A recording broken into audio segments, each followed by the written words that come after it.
सुबह का समय था। एक छोटी बच्ची बर्फीली ठंड में कांपते हुए चली ही जा रही थी। उसकी आंखों में गहरा दुख, मानो जैसे उससे उसका सब कुछ छीन गया हो। ठंड न बर्दाश्त कर पाने के कारण वो बेहोश हो जाती है।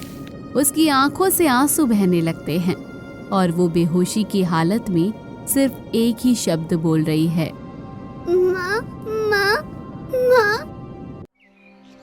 कुछ ही देर बाद उस बच्ची की आंख खुलती है और वो अपने आप को किसी और के घर पर पाती है। मैंने कह दिया ना, अरे भाई आज बनेगी तो भिंडी बनेगी। क्या बात करती हो तुम, भिंडी बनाओ। नहीं नहीं, आज तो टिंडे की सब्जी ही बनेगी।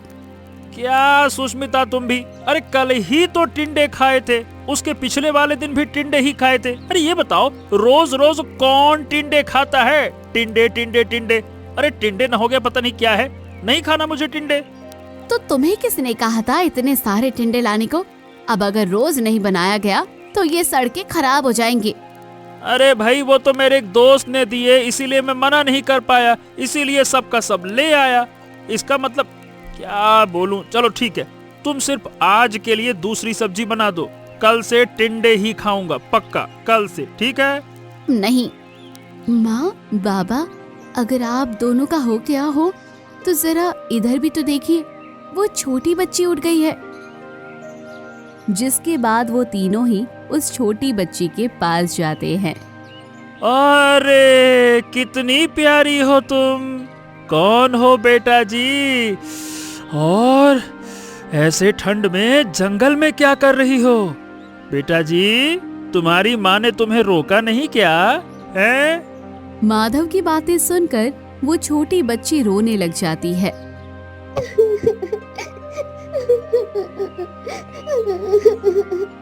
ये तुमने क्या कर दिया माधव, बेचारी छोटी बच्ची को रुला दिया।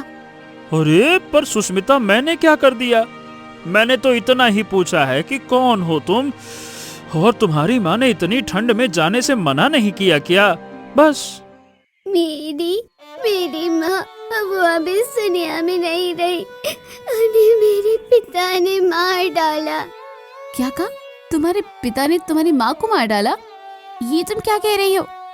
मेरा नाम रानी है और मैं ठाकुर विजय सिंह की बेटी हूँ।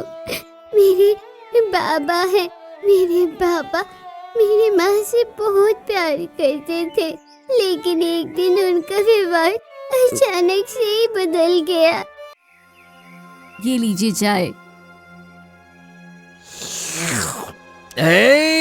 छी छी छी छी छी छी छी छी, थू, अरे पूरा मुंह खराब कर दिया। ये कैसी चाय बनाई है तुमने? हैं? इतने साल हो गए, अभी तक चाय बनाना नहीं आता क्या? ये आप क्या कह रहे हैं जी? चाय तो अच्छी है, आपको खराब कैसे लग गई?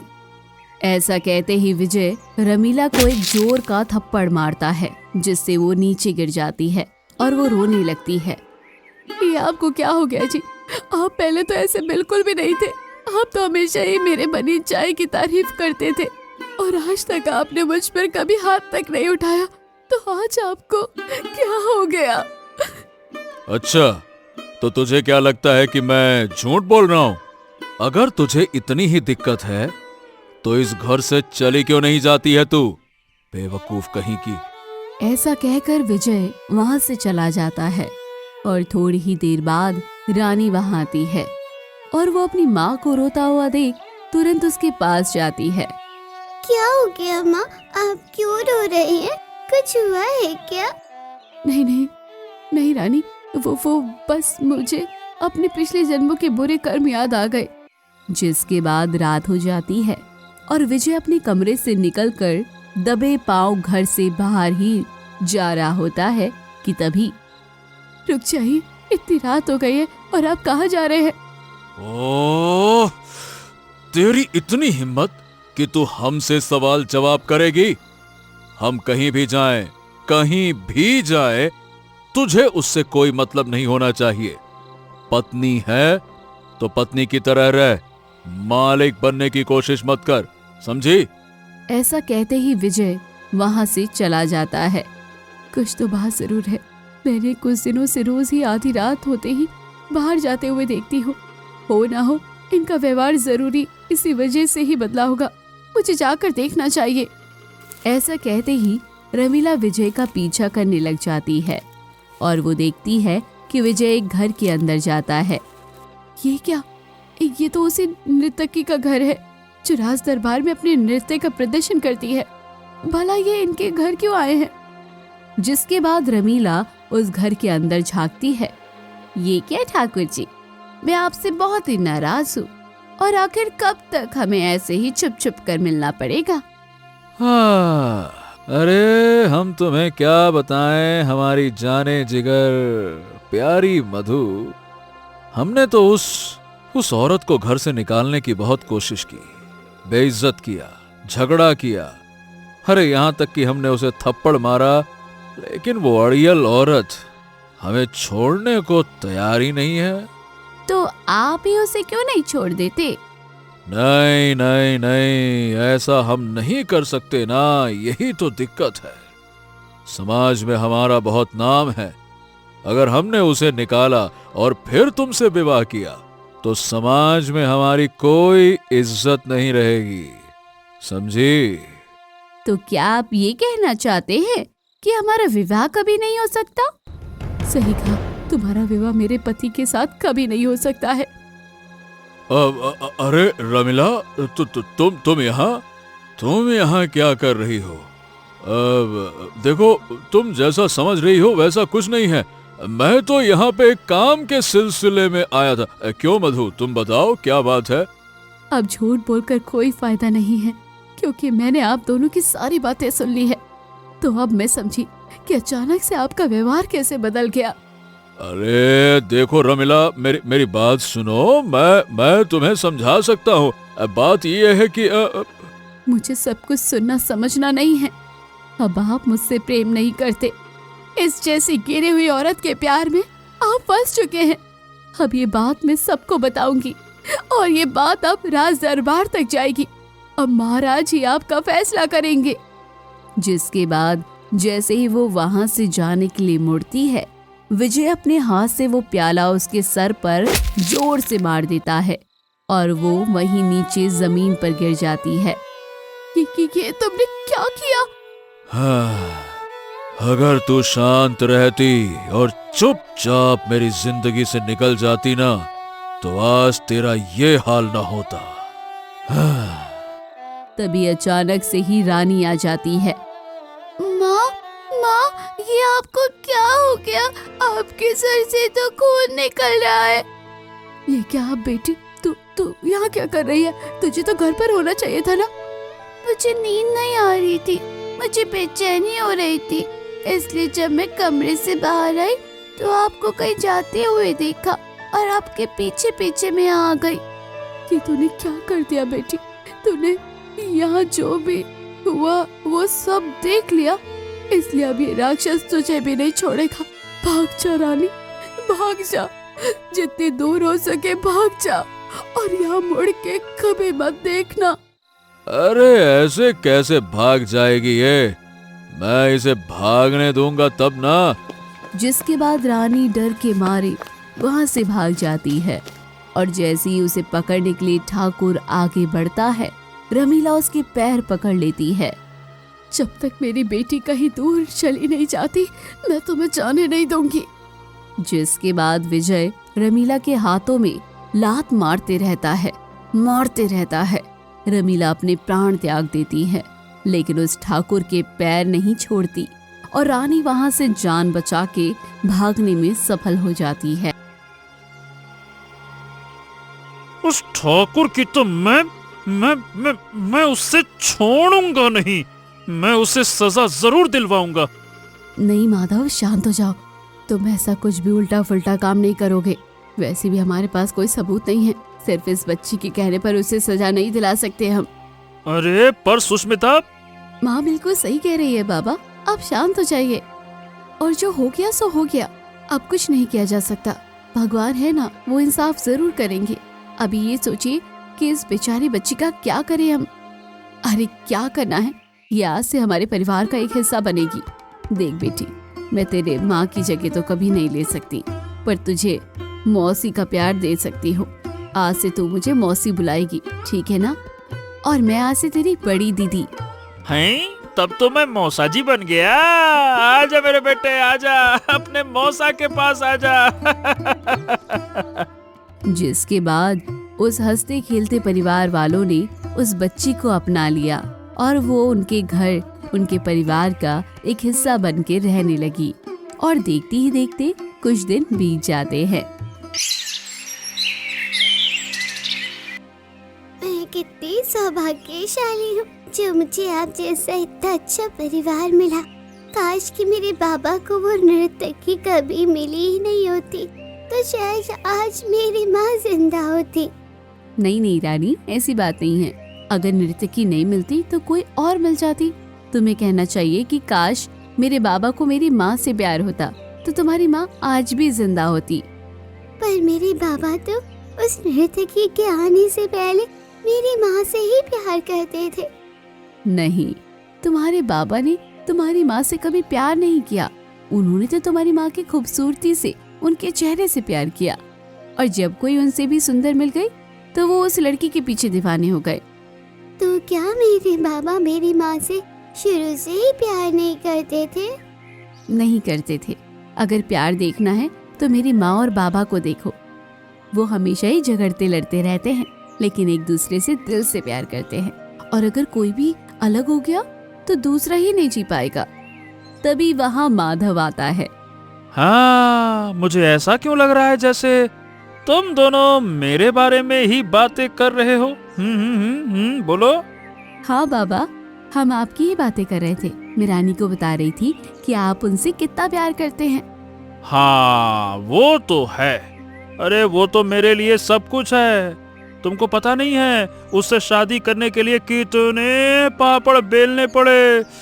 बाप रे बाप रे बाप। अरे खैर वो सब छोड़ो। ए बेटा अनुराधा, तुम मेरे साथ चलो, आओ। आपके साथ? पर कहाँ? मेरे दोस्त के घर पर। आज उसके बेटे का जन्मदिन है। पर मैं वहाँ जाकर क्या करूँगी? दोस्त आपका है, आप जाइए। वो क्या है ना कि अब तुम बड़ी हो चुकी हो तो तुम्हारी शादी भी तो करवानी है ना। और बेटा मैं चाहता हूँ कि तुम मेरे दोस्त के बेटे से मिलो। अगर पसंद आता है तो तुम्हारी शादी मैं उसी से करवा दूंगा। बहुत ही सुंदर और अच्छा लड़का है, एक बार मिलके तो देखो। अच्छा तो ये बात है, ठीक है रानी, तो मैं चलती हूँ। तुम अपना और माँ का ध्यान रखना, ठीक है? ऐसा कहते ही अनुराधा माधव के साथ चली जाती है। और थोड़ी देर बाद सुष्मिता और रानी दोनों भोजन बनाने की तैयारी कर रहे होते हैं कि तभी अचानक से उनके घर के दरवाजे पर कोई दस्तक होती है। अरे कौन है? क्यों इतनी जोर जोर से दरवाजा पीट रहे हो? ये कौन है इतनी जोर जोर से जो दरवाजा पीट रहा है? जाकर देखती हूँ। नहीं मौसी, रुक जाइए, मुझे कुछ ठीक नहीं लग रहा है। तू डर क्यों रही है रानी? मैं हूँ ना। रानी की बात सुष्मिता नहीं सुनती और वो दरवाजा खोलने चली जाती है। दो लोग घर के अंदर घुसते हैं। ओए छोटे, देख आखिरकार हमें वो लड़की मिल गई। लड़की? कौन लड़की? अरे वही ठाकुर विजय सिंह की बेटी, और कौन? देखो तो तुम दोनों को जरूर कोई गलत फहमी हुई है। ये तो मेरी बेटी है, मेरी अपनी बेटी। अच्छा तो तू इतना डर क्यों रही है? हमें मूर्ख समझा है क्या? और तुझे क्या लगता है मालिक किसी को भी भेज देंगे? जो इसे पहचानता ना हो उसको क्यों भेजेंगे? हम इसे अच्छी तरह से जानते हैं। ये रानी है, ठाकुर विजय सिंह की बेटी। देखो तुम दोनों की भलाई इसी में है। तुम यहाँ से चुपचाप निकल जाओ, मैं रानी को ले जाने नहीं दूंगी।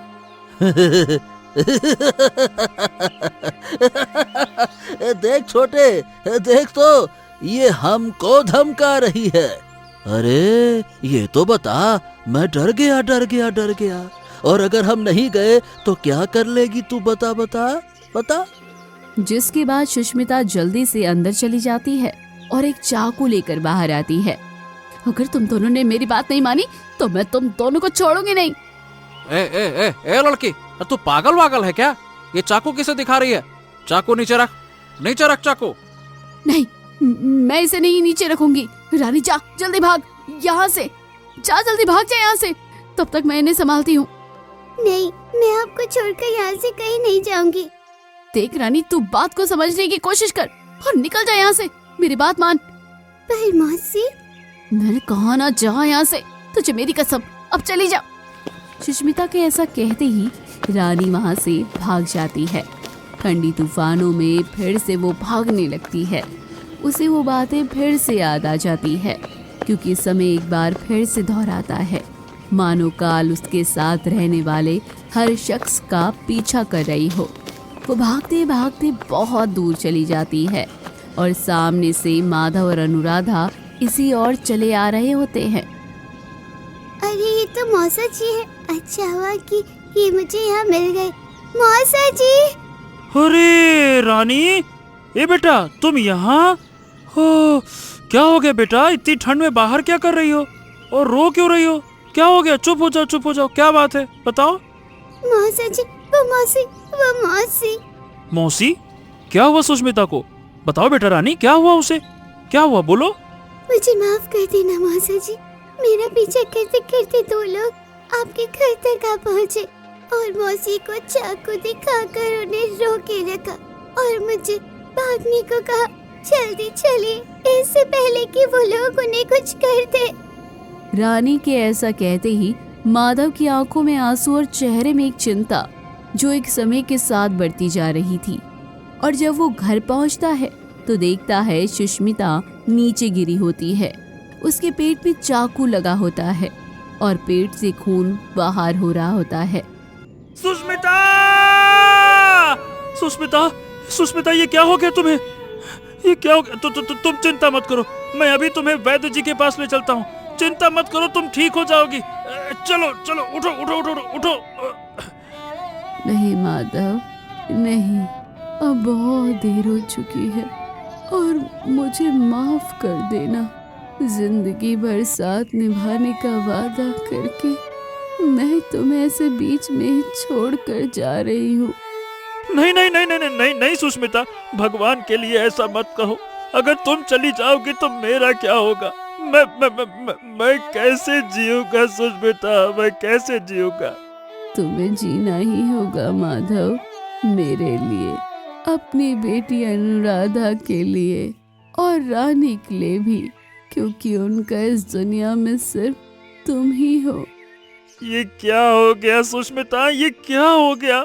अगर मुझे पहले पता होता तो मैं तुम्हें कभी छोड़कर जाता ही नहीं, कभी नहीं।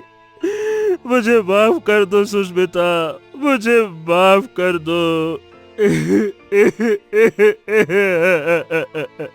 सुष्मिता के ऐसा कहते ही सुष्मिता के प्राण चले जाते हैं। चारों तरफ खामोशी छा जाती है और कुछ सुनाई देता है तो वो सिर्फ माधव के रोने की आवाज। सुष्मिता, मैं तुम्हारी कसम खा के कहता हूँ, मैं उस ठाकुर को छोड़ूंगा नहीं। मार डालूंगा उसे जिसने मेरी सुष्मिता को मार डाला, मार डालूंगा उसे, मार डालूंगा। नहीं बाबा, नहीं, आप ऐसा नहीं कर सकते। माधव अनुराधा की बात को अनसुना कर देता है और वो वहाँ से गुस्से में चला जाता है। ये सब मेरी ही वजह से हुआ है। अगर मैं तभी नहीं भागती और आपके घर नहीं आती तो ये सब होता ही नहीं। नहीं रानी, अपने आप को दोषी मत ठहराओ, इसमें तुम्हारी कोई गलती नहीं है। ये सब तो उस ठाकुर की वजह से हो रहा है। बाबा तो मेरी बात सुने बिना ही चले गए। अब हमें ही कुछ करना होगा, नहीं तो वो भी नहीं बचेंगे। ऐसा कहते ही अनुराधा और रानी दोनों ही राजमहल जाते हैं, जहाँ दो सैनिक खड़े होते हैं। ए लड़की, कहाँ जा रही है? यहाँ तू अंदर नहीं जा सकती है। हमें जाने दीजिए, हमारा जाना बहुत जरूरी है। मैंने कहा ना, तुम दोनों अभी नहीं जा सकते हो। अगर कोई समस्या है तो कल सुबह दरबार में आना, वहीं सुनवाई होगी। आप हमारी बात को समझ क्यों नहीं रहे? हमारे पास कल तक का समय नहीं है, हमें अभी ही मिलना है। तभी वहाँ मंत्री जी आते हैं। हाँ, क्या हो क्या रहा है ये सब? और तुम दोनों महाराज से क्यों मिलना चाहती हो? और ये छोटी बच्ची क्यों रो रही है? क्या बात है? अच्छा हो मंत्री जी, आप मुझे यही मिल गए। मंत्री जी, आप इन सैनिकों को कहिए ना, हमें महाराज से मिलने दीजिए। मेरे बाबा एक बहुत बड़े संकट में हैं। संकट? कैसा संकट? मंत्री के ऐसा पूछने पर अनुराधा मंत्री को सारी घटना विस्तार में बताती है, जिसे सुनकर मंत्री के होश उड़ जाते हैं। हे प्रभु, मुझे तो विश्वास नहीं हो रहा है कि ये विजय जैसा इंसान इतनी गिरी हुई हरकत कर सकता है। पर ठीक है, अगर यह सच है तो हमें उसे रंगे हाथों पकड़ना होगा। चलो। जिसके बाद मंत्री और वो दोनों उनके साथ ठाकुर के घर जाने के लिए निकल ही रहे होते हैं कि तभी ठाकुर खुद अपने 2 लोगों के साथ माधव को पकड़कर मंत्री के पास लाता है। ठाकुर विजय सिंह, तुम और यहाँ? हाँ, अच्छा हुआ मंत्री जी जो आप हमें यहीं मिल गए। ये देखिए, मैं एक अपराधी को लेकर आया हूँ। इसने अपने हाथों से मेरे दोनों आदमियों का खून कर दिया है। इसको पकड़ लीजिए और डाल दीजिए कारागार में। हाँ, ये बताओ, क्या ये सच है? छोड़ो मुझे। हाँ, ये बिल्कुल सच है, और मैंने ही मारा है इस घटिया ठाकुर के दोनों आदमियों को, क्योंकि उन दोनों ने मेरी पत्नी सुष्मिता का बड़ी बेरहमी से खून कर दिया था। और ये ठाकुर, मैं इसको भी मार डालूंगा, छोड़ूंगा नहीं। इसने तो अपनी पत्नी को भी मार डाला, और इसी की वजह से वो 2 आदमी मेरे घर आए और मेरी पत्नी की हत्या कर दी। छोड़ो मुझे, छोड़ दो मुझे। हाँ, ये मैं क्या सुन रहा हूँ ठाकुर? अरे मंत्री जी, आप भी न किसकी बातों में आ रहे हैं। ये हत्यारा अपने आप को बचाने के लिए ऐसी मनगढ़ंत बातें कह रहा है, और मुझे तो ऐसा लगता है कि मेरी हत्या करने के लिए जरूर इसी ने अपनी पत्नी को भी मारा होगा और इल्जाम मेरे ऊपर लगा रहा है। बताइए भला। अच्छा, तो ये बताओ, इस बच्चे के बारे में क्या कहोगे? इसने कहा है कि इसने अपनी आंखों से तुम्हें इसकी मां को मारते हुए देखा है। बोलो। कौन सी बच्ची? अरे ये है कौन, ये तो बताइए। हैं? ये क्या नौटंकी कर रहे हो ठाकुर? क्या तुम इस बच्चे के पिता नहीं हो? क्या तुमने अपनी पत्नी की हत्या नहीं की है? हैं? अरे ये किसने कह दिया मंत्री जी आपको? आप भी मनगढ़ंत बातें कर रहे हैं। मंत्री जी, मेरी कोई बेटी नहीं है, और मेरी तो पत्नी अभी तक जिंदा है। आप तो उसे जानते भी हैं। अरे वो राज नर्तकी मधु। देखिए, अब आप ये सब बातें छोड़िए और इस आदमी को पकड़ लीजिए, मैं चलता हूँ। वो क्या है ना कि आज हमारी सालगिरह है, तो हमारी धर्म पत्नी हमारा इंतजार कर रही होंगी, है ना? अब इन सब मामलों में हमको मत उलझाइए। चलिए, पकड़िए इसको। ऐसा कहकर विजय वहां से चला जाता है। हाँ, ये ठाकुर तो सचमुच बहुत शातिर है। देखो, मुझे माफ करना तुम दोनों, पर जब तक ये साबित नहीं हो जाता कि ठाकुर ही असली मुजरिम है, हमें तुम्हारे पिता को बंदी बनाकर रखना होगा। अब हम क्या करेंगे दीदी? कैसे मौसा जी को बचाएंगे? वही तो मैं सोच रही हूँ। उस ठाकुर से सच उगलवाना बहुत ही मुश्किल है। अगर बाबा ने मेरी बात मान ली होती तो शायद हम उन्हें सजा दिला पाते, पर बाबा ने खून करके बहुत बड़ी गलती कर दी। तो क्या अब हम कुछ भी नहीं कर सकते? अब बस एक ही रास्ता है, हमें कैसे भी करके उस ठाकुर से सच उगलवाना होगा।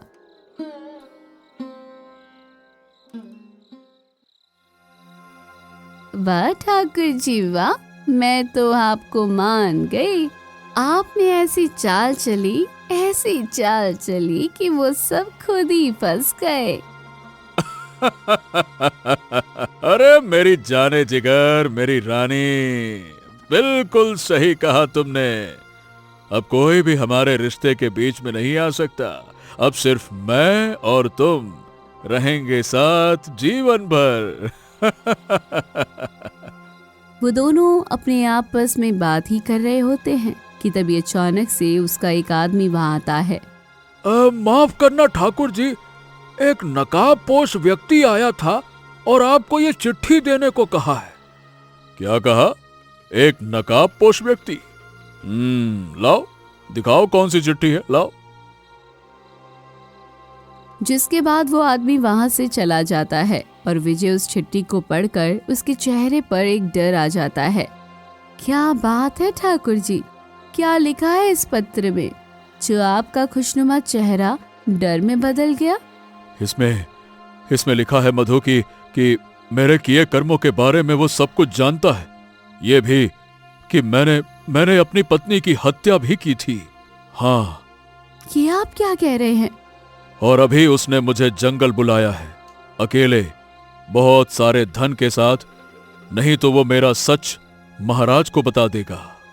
उस एक पत्र ने विजय के अंदर एक खौफ भर दिया, जिस वजह से ना चाहते हुए भी उसे धन से भरी पोटली लेकर जंगल में जाना पड़ा। जंगल में एक अजीब सन्नाटा फैला हुआ था और सामने माधव खड़ा था। हाँ? ये कैसे हो सकता है? ये तो असंभव है। तुम्हें तो कारागार में होना चाहिए था। तुम यहाँ क्या कर रहे हो? मैं यहाँ अपनी पत्नी का और उस मासूम सी छोटी सी बच्ची का, जिसके सर से माँ का साया और मौसी का साया भी छिन गया, मैं बदला लेने आया हूँ। देखो मेरी बात को समझो। मैंने कभी भी अपने आदमियों को तुम्हारी पत्नी को मारने के लिए नहीं कहा, और फिर तुमने तो उन दोनों आदमियों को अपने हाथों से मार दिया। अब इस तरह से तो हमारे बीच में कोई दुश्मनी नहीं होनी चाहिए। और देखो, मैं अब उस बच्ची को भी नहीं मारूंगा, कसम से, कसम खा के कहता हूं, भगवान कसम। और तुझे क्या लगता है ठाकुर विजय सिंह कि ये सिलसिला यहीं खत्म हो जाएगा? हरगिज नहीं। अब तो ये तभी खत्म होगा जब तेरी मौत मेरे इन्हीं हाथों से होगी। नहीं, तुम ऐसा नहीं कर सकते। देखो, तुम्हें धन चाहिए तो मैं दूंगा ना। बस मुझे छोड़ दो, मुझे जाने दो। देखो मैं हाथ जोड़ता हूँ, मुझे जाने दो। नहीं, मुझे कोई धन वन नहीं चाहिए। मुझे मेरी पत्नी चाहिए। बता, दे पाएगा? बता ना। नहीं दे पाएगा ना, तो बस अब मरने के लिए तैयार हो जा। ये क्या? अगर मैंने अभी कुछ नहीं किया तो ये तो प्यार में पागल इंसान मुझे मार डालेगा। इसे किसी तरह से अपने बातों में उलझाना होगा। क्या करूं? देखो, रुक जाओ। मैं अपना अपराध राज दरबार में स्वीकार कर लूंगा, सबके सामने, महाराज के सामने। हाँ, कि मैंने अपनी पहली पत्नी रमीला को मारा है। बस तुम मुझे जान से मत मारो, मुझे मत मारो। मैं हाथ जोड़ता हूँ, मान जाओ, मेरी बात मान जाओ। ठाकुर विजय सिंह के ऐसा कहते ही जितने भी लोग छुपे थे वो सभी बाहर आ जाते हैं। देखा मंत्री जी, मैंने कहा था ना कि अगर आप मेरे बाबा को छोड़ देंगे तो उनके डर से ये सारा सच उगल देगा, और हुआ भी ऐसा। हाँ, इसका मतलब कि ये तुम लोगों की चाल थी मुझे फंसाने की? धोखा, इतना बड़ा धोखा! अरे धोखा तो तुमने दिया था ठाकुर विजय सिंह अपनी पत्नी को। हमने तो बस तुम्हारी सच्चाई सबके सामने लाई। जो तुमने किया है सच में उसकी कोई माफी नहीं है विजय सिंह। सैनिकों, पकड़ लो इस अपराधी को और ले चलो महाराज के दरबार में। चलो। जिसके बाद सैनिक उस ठाकुर को ले चलते हैं और वो तीनों अपने घर चले जाते हैं, जहाँ सुष्मिता की लाश होती है। सुष्मिता, मैंने तुम्हारा बदला ले लिया। उन अपराधियों को जान से मार डाला जिन्होंने तुम्हारी हत्या की, और उस ठाकुर को भी पकड़वा दिया।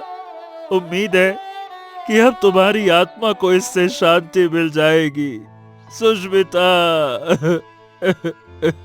नहीं बाबा, माँ को तो शांति तभी मिलेगी जब आप खुश रहेंगे। उन्हें शुरू से ही बदला लेने में कोई रुचि नहीं रही।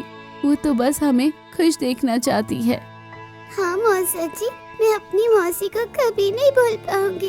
पर अगर हम ऐसे ही उनकी याद में रोते रहे तो उन्हें ये देखकर बिल्कुल भी खुशी नहीं होगी। हाँ, तुम दोनों सही हो। सुष्मिता, तुम बस मेरा इंतजार करना, देखना मैं इन दोनों को कभी भी किसी भी चीज की कमी नहीं होने दूंगा। इन्हें दुनिया की सारी खुशियां दूंगा और सही समय आने पर मैं तुम्हारे पास जरूर आऊंगा सुष्मिता, जरूर आऊंगा। जिसके बाद वो सभी खुशी खुशी अपना जीवन जीने लगे और उस दिन के बाद वो तीनों कभी नहीं रोए, ताकि जब भी ऊपर से सुष्मिता उन तीनों को देखे तो वो हमेशा खुश रहते और हंसते हुए दिखते।